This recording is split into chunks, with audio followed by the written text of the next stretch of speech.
Hello, my beautiful Facebook fan bam, Emily Diamond here. Ooh, it is a lovely day. I've been crazy the last couple of weeks with a really jam-packed schedule, fulfilling on lots of commitments and heading into the awesomeness that is creating a whole new year with myself and my family and my clients and their businesses. And I have not been walking enough that supports me. So today I've got the shoes on again, and I'm out in the trees, out under the sky, and it gives me a chance to connect with you guys too, which is really wonderful. So hello, happy Saturday. How are all you beautiful people? Wanted to say thank you already to the people who sent through feedback about my communication today. I send out an email every Saturday morning, and it goes out to my special people. So if you want to be on that, or if you want to receive that, it's a couple of minutes of reading. It's on my key reflection of the week. It's got coaching tips in it. It's got distinctions in it that are designed to empower you. And thank you so much to the people who've already given feedback this morning. You're amazing that's what you would do. Get up and read an email from me. I can't believe that. That's incredible. Hi to the people joining us. Thanks for checking in. Please just leave a comment or an emoji so I know who you are. Otherwise I don't get to see who you are on the live feed. Okay, so yeah, out and about amongst that craziness of, a highly committed schedule, and most of us feel a bit of that at the end of the year. Of course, we start to get different emotional states and different bits of feedback. For most of us, it's just like an increased sense of stress, like being a little bit extra stimulated, a little bit pressured. And often with this time of year, it's mixed in with some really lovely, hi to people joining us, it's mixed in with some really beautiful anticipation and excitement, because most of us are getting to do some celebrating or some resting, and it's a lovely time. And one of my clients I was talking to this morning, she just reached out and we've been messaging each other. One of the things I do with my clients, in case you guys don't know what it's like to work with a coach, whether it be a coach in your company where you're working with, where I'm working with the leader in the business or senior management, and we're also actively working on parts of their operating model. I also just have private clients, I shouldn't call them just, I have private clients too, where they're just working on their own leadership and their own capacity in their life. And look at this beautiful carpet of Poinciana, so beautiful. Oh gosh, Brisbane trees, amazing. So, inspiring. So we were reaching out, just messaging each other, and it's to do with some significant transformational work that we've done in this last 2 weeks. And she's had cycles of repression, which are, when we have traumatic events, which I'm not talking about like what we judge and feel are worthy of calling trauma. Our nervous system classifies traumas as anything that goes over a level that threatens our safety and our security. And everybody's nervous system is different. So for some people, what their body and what their nervous system has classed and categorized and processed as a trauma, for other people is not a big deal, okay? And it's not a freaking competition. Like, can we just stop that? It is not a fucking competition. It is your nervous system has whatever genetics and resources and experiences it has. And then when stuff goes down, when things get hectic, it's going to respond based on those genetics and based on that existing conditioning. So it means for some people, their nervous system experiences trauma with events that other people are like, yeah, that's not such a big deal. That's okay with me. Okay? So not a fucking competition, guys. Just get over that. Stop judging each other. Let's just start dealing with being effective with what we've got. All right? Now, on that, she's got some stuff that, through traumatic events, through what her nervous system's processed as trauma, she's done some compartmentalization and some repression. Good. Thank you, nervous system. You want the repression and you want the compartmentalization during the stressful period. That is absolutely what you want, because it enables you to cope and respond to your environment and keep you safe. Yes, please. Yummy. We like that. The issue for the humans, us humans, is that once then the event is over, we then often don't have the strategies skills and environment that enables our stress response to go down, for those traumas to be processed, and for our nervous system to be restored to what we call an integrative state.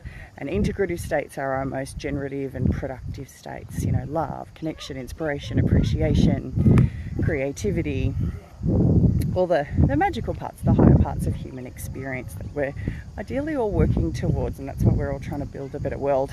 Now,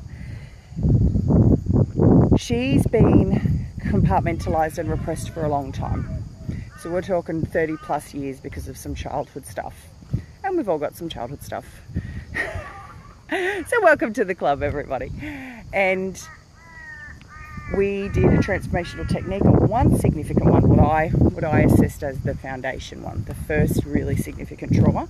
And I like to go to what I call the source. I like to go to the source really quickly because it brings us the most radical change and the most radical relief, and it gives us the most significant integration early on. So it gives us the most progress, okay? But her feedback is she's been experiencing, what she's been saying is, I'm not quite sure what this feeling is. So this message about, I'm not quite sure what this feeling is, but it feels maybe like numbness or emptiness. And because I've done a lot of work with people in this scenario, hi to the people joining us, I asked her the question, is it numbness, or is it you've now got space between the event that's happening and your response to the event?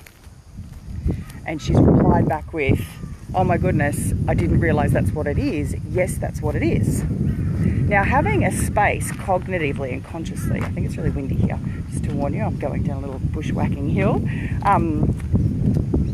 That is what we call responsiveness, okay? Which means our nervous system is integrated. It means that we are operating, instead of our threat response and our lower brain functions and our repressions and our compartmentalizations, it means we're operating from a higher consciousness where we are consciously processing what's going on instead of unconsciously reacting.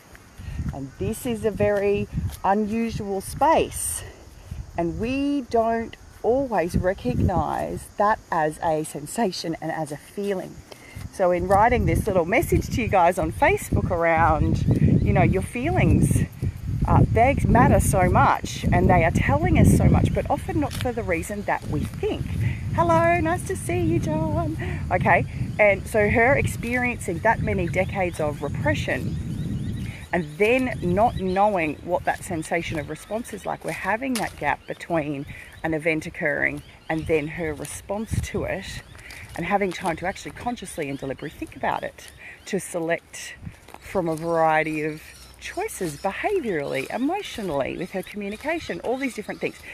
This is what she came to me asking for, which is wonderful, but then in experiencing it has no reference point, because that, you know, that first significant event that we did those processes on was from so young and early on in her life. She's not got any reference point. So I'm asking her to pay attention to that emotional feedback. Pay attention, be aware, notice what's going on. Hello, thanks for the love you. And she's now got to develop, through now just gentle, persistent experience, a new association, a new connection, a new experience. She's got to recondition her nervous system to being like, oh, that's what it feels like to consciously and deliberately choose how I want to communicate, how I want to connect, what I feel about particular circumstances and scenarios. Now, that's about her specifically and her sharing and her experience, and I'm very grateful to her for reaching out and being in communication, because if she didn't say that, I wouldn't be able to correct that early on with her, and her to realize that this is her space of conscious processing. Okay, so this means she can get the reconditioning a lot faster and a lot earlier. Oh, the river's really high today, check that out. High tide. I'm out doing my little bushwalk in the suburbs of Brisbane. You can probably hear all the cicadas. I'm not sure how good the sound is on these headphones. Okay, but then in general, there's a very important part of what we call emotional feedback, right? And it's what we teach in the corporate programs, it's what I teach in private programs, it's what we teach in, you know, the top end of the town banks that I run executive development programs for. And it's this premise that emotions are not what we think they are. They're feedback tools. So we've got the same emotional spectrum as all the other mammals, right? As all the other group mammals. So, you know, dogs and cats, and if you look at, you know, like possums and rats and mice and everything, all the primates, if you've got a brainstem and a spinal cord, you have got this spectrum of chemicals, this spectrum of amino acids and peptides that run around in your body and give you these things called feelings or emotions. And our evolution has been such that all those species have responses to our environment that keep us alive and keep us safe and give us what matters. So that's why we all know what it's like to see an angry cat or a guilty dog or a fearful, you know, rabbit, whatever it is. But it's the same basic spectrum as human emotions as well: anger, sadness, fear, hurt, guilt, and shame. And each of them are important feedback about our environment, okay? And majority of us in the areas that we're ineffective, like moving through negative past experiences, having breakdowns in communication, breakdowns in our relationship, ineffectiveness, getting what we want in terms of our business growth or our leadership or our health, any of those areas that matter to us, any area where we're not able to create the results we want, we're often not actually processing our emotional feedback properly. So it's kind of like an immaturity. It's skills that we haven't developed. And look, our parents didn't teach us this. You know, society doesn't teach us this. Is the stuff that is kind of like the quest of maturing as a human. And very fortunately, we've got some good, solid, couple of 100 years human psychology and human performance data that has really sped up, particularly in the last 40 years, the quality of the resources that we can use around emotion management. And I'm not going to talk specifically about mental health here, okay, because those, you know, that is definitely about people's emotional well-being. And we do have strategies that we use for people in leadership where they are dealing with things like generalized anxiety and depressive traits and things like that, but we don't deal with them as mental health professionals, okay? So if you're a mental health professional, fabulous, good, all power to you. I love you, you're awesome. And this, we're talking about a completely different subset of human psychology. We're talking about performance psychology. So when I talk about emotional states, I'm doing it in that context. So when we're talking about performance psychology, getting what we want in relationships, getting what we want with our health, getting what we want with our families, our communities, our businesses, what we're striving for as individuals with our creative expression, we often are not interpreting the feedback of emotions correctly. So when a dog is angry, it's because someone has threatened the safety of its environment. And humans are meant to be exactly the same. When someone threatens your boundaries or your rules, the appropriate emotional response should be anger or frustration, okay? That's the appropriate response. So if you've got persistent levels of frustration, anger, and aggression, which was my consistent experience for 2 decades, was angry all the time. Anything could happen and it would just add to my frustration. I would boil over. I was angry with myself. I was angry with other people. I was angry with the world, okay?